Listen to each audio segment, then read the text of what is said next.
we have Brad Joyce. So Brad works in the ARGE office and helps facilitate and identify grant opportunities. So I believe he has a great set of information today to share about some of the things that he sees that might align with your interests and intersect with capabilities of WHIN. So Brad?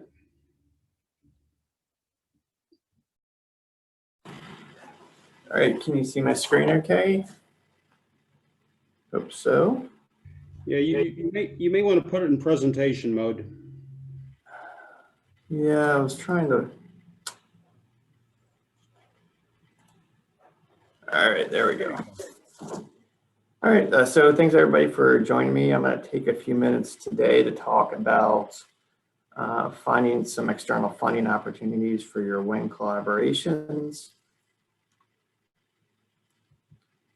And I'm going to focus on solicitations that are out there that are currently open or have been open recently, open programs that are focused on big data, given the nature of WHIN's data sets with their climate stations and aerial imagery.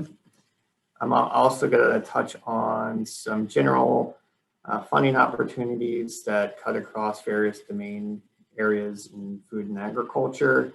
And then I'll briefly hit on education and workforce development. As I mentioned last week, the previous version of this workshop that we held. I think these are a good opportunity to engage our students in new partnerships and give our students a some unique experiences. I'm just going to be able to scratch the surface today. There's a ton of funding opportunities out there, and the ones that are going to be of interest to you are those that align well with your research. So feel free to reach out to me if you'd like help finding those opportunities. So I organized this talk by funding agency. I'll primarily talk about the big two for the College of Ag, which are NSF and the USDA. And then I'll wrap things up with a couple other opportunities that I thought may be of interest. So back in 2017, NSF released their big ideas, which it was a collection of 6 research ideas and 4 process ideas. I think the research idea that's going to be of most interest to this audience is harnessing the data revolution, which I'll talk about in more detail in a moment. The other one I wanted to mention in passing was understanding the rules of life, predicting phenotype. This has been a very slowly maturing big idea. They've only released a small number of solicitations, and the ones that have been released have been focused on microbiome, synthetic biology, and epigenetics. But a week or two ago, I heard that they have just approved a new opportunity that will be coming out in the upcoming weeks. So it's something to keep your eye on. So harnessing the data revolution in many ways is a continuation of the big data program. The goal of the program is to enable fundamental data science and application. There are 3 key focus areas. The first one is on foundations, systems, and cyber infrastructure. They have released one solicitation focused on that key area called the tripods. I'm not going to get into more details because I don't suspect that many of you are interested in foundational data science. The area I think that may be of interest is data intensive science and engineering.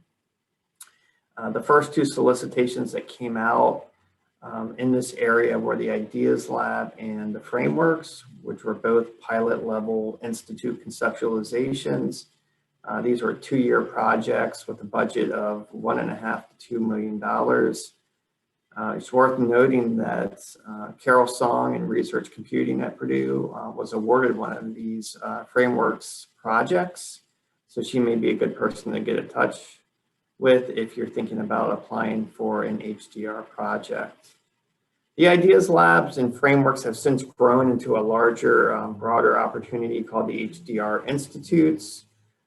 These are worth $10 million plus, with the expectation that 4 to 7 of them are going to get funded.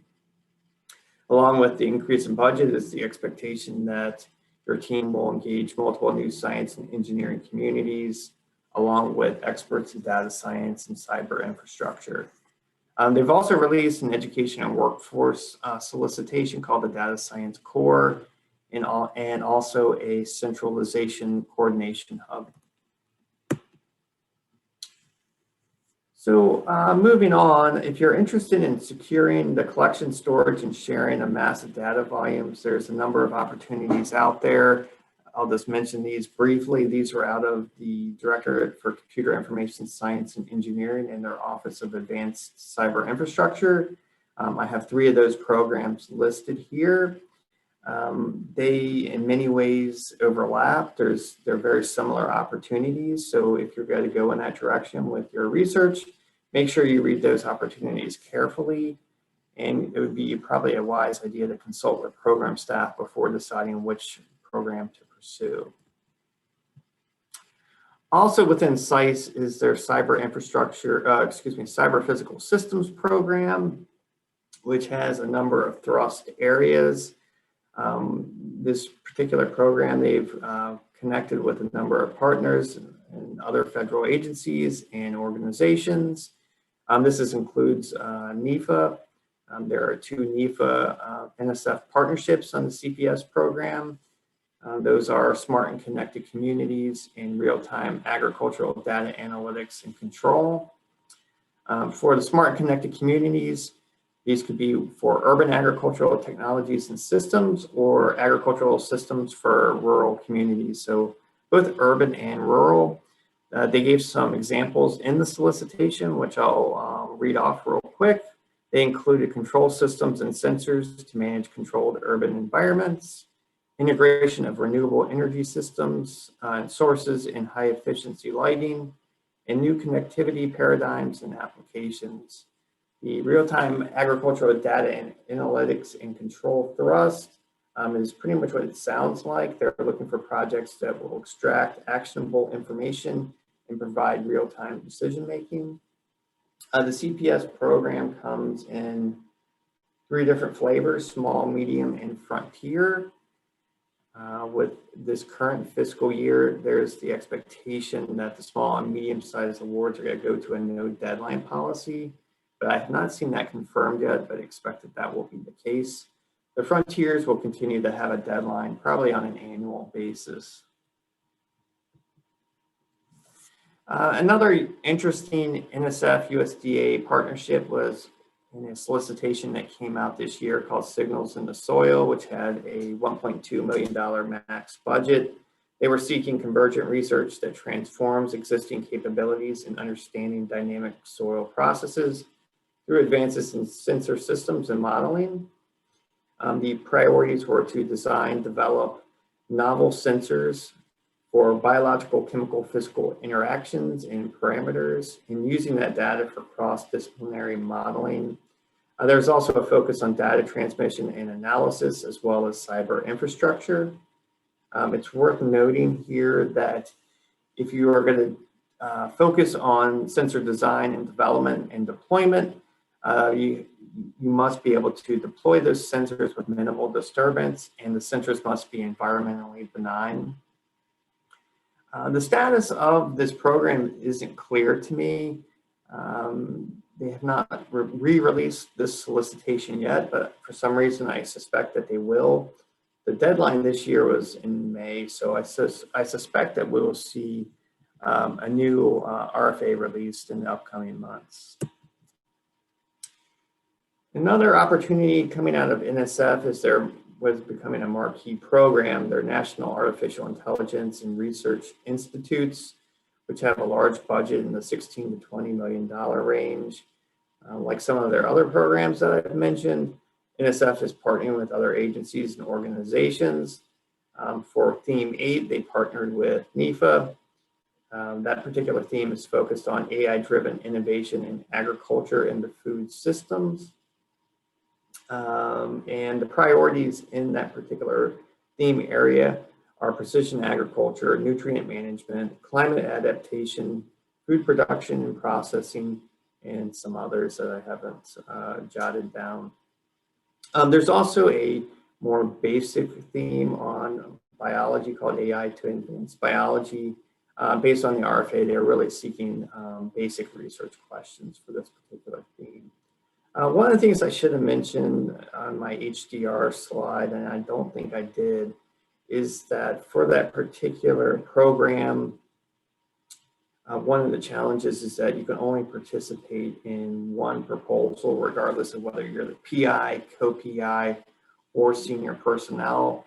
And that same limitation is true here in the AI Research Institute. So it makes these proposals a little bit challenging because it's tough to get all the key players in place.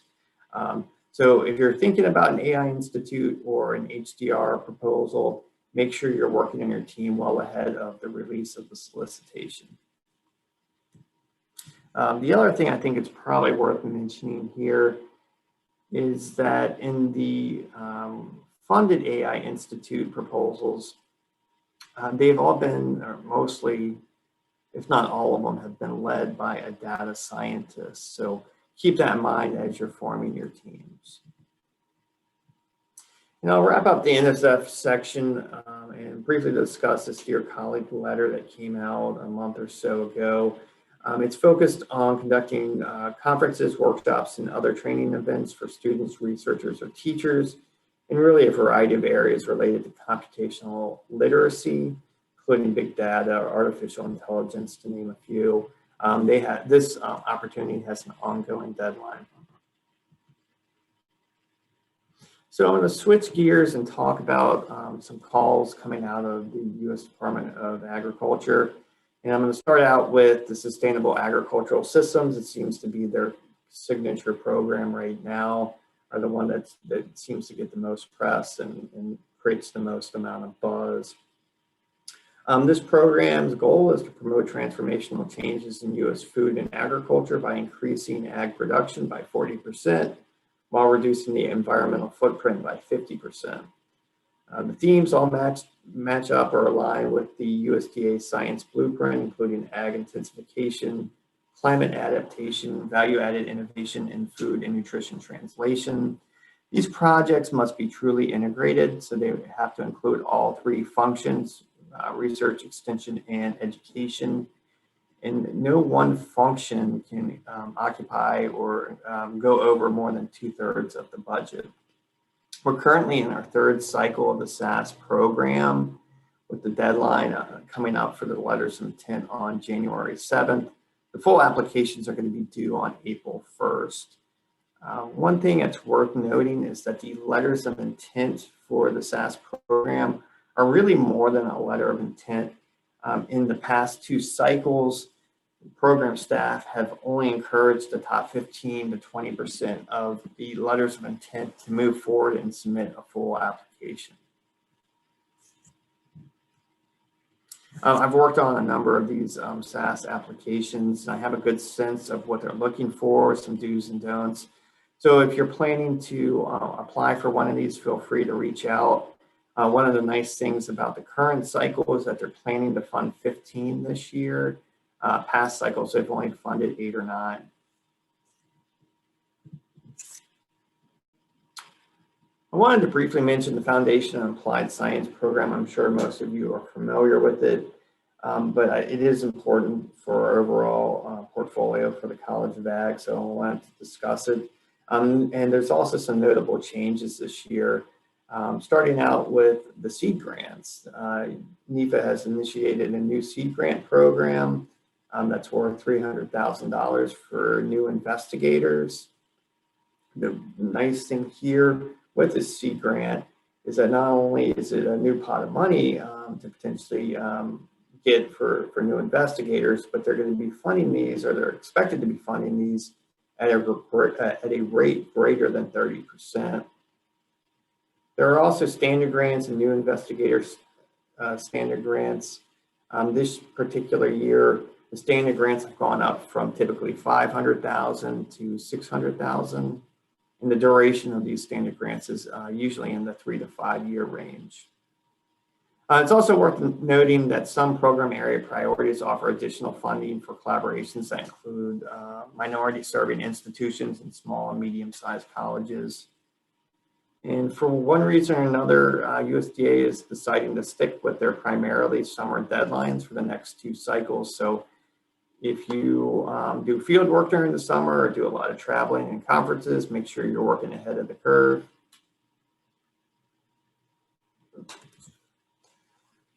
The Foundation Applied Science program has what I call 6 core areas that map to the Farm Bill. Those are listed here. Each core area has multiple program area priorities. There's 27 or 28 of them in total, quite a few. The one I wanted to point out today for this audience is the agricultural systems and technology area. It includes a number of priorities that make sense for partnerships with WHIN. Their focus in this area include engineering, sensing, computing, modeling, automation across various agricultural systems. Some of the other priorities that are listed in the FOA are drones and unmanned ground vehicle technologies, decision support, and precision management.